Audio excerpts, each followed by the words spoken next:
Naniniwala ho mga eksperto na dapat magkaroon ng mas malawak na regulasyon sa mga produkto na pumapasok sa bansa kabilang na ang mga produkto mula sa ibang bansa. Nagmula ang pahayag na yan matapos ang pinangangabahang maging bagsakan ng bansa ng mga China products at iba pa kapag naipatupad ng mataas na taripa ng Amerika.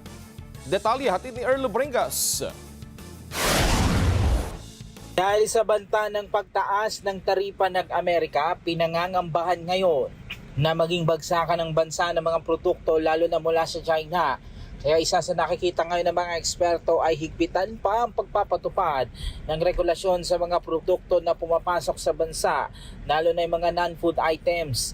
Ayon kay Dr. Susan Sang, chairman ng Federation of Philippine Industries, naniniwala silang dapat i-regulate ng maayos ng gobyerno ng mga ahensya ng pamahalaan na namamahala sa regulasyon ang pagpasok ng non-food items para matiyak na ligtas ang mga ito na magamit.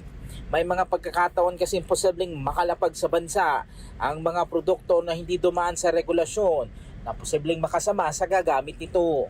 May check and balance dapat. Kaya ang sinasabi ko, ang mungkahi ko nang sumulat ako, sabi ko, dapat bawat, halimbawa, pag-check ng mga quality, may isang private sector na kasali.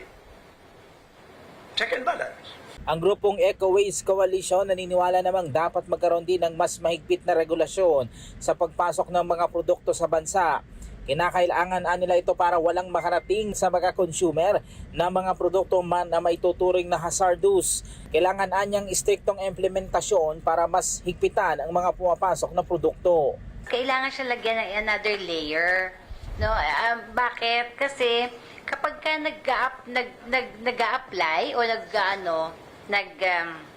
nag-a-apply ng import permit papunta dito ay self-declaration 'yon. 'Di ba? So self-declaration nung mag-a-apply, 'di ba? So meron siyang another layer na dapat idagdag. Ito yung inspection. Sabi nga, ito yung pag-validate kung tama, totoo yung nandoon sa declaration. Ang nangyayari kasi, tinitignan lang yung declaration without inspecting kung ano yung nasa loob. Malaki din ang epekto ng mga naipapasok na produkto sa ating bansa kung kaya dapat na mabantayan ito ng maigi ng mga kinaukulan. Kabilang sa tinukoy ay kung may makakapasok sa bansa ng mga mahinang klase ng produkto, lalo na yung mga ginagamit sa mga infrastructure projects, ay posibleng makaapekto ito. Ayon sa Committee on Environment Zero Waste Campaigner ng Quezon City, dapat nasa standard ang iba't ibang produktong gagamitin lalo na sa infrastructure materials. Mahalagaan nila ito lalo na sa kaligtasan ng gagamit ito sa iba't ibang uri ng infrastructure. May mga guidelines po yun na kailangan sundan which would actually also help when it comes to the substandard products. Kasi siyempre kung iisipin po natin, I'm sure lahat po tayo alam po natin yung nangyari sa NAIA the other day, yung ano tawag doon? Yung bollard, 'di ba?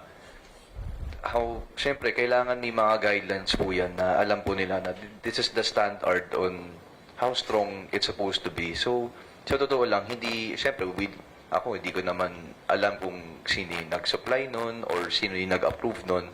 But I would just like to say, Quezon City, we are very strict on having the right standards for the right things. Erlo Bringas para sa Matadag Agila, matatag, matapang, matapat.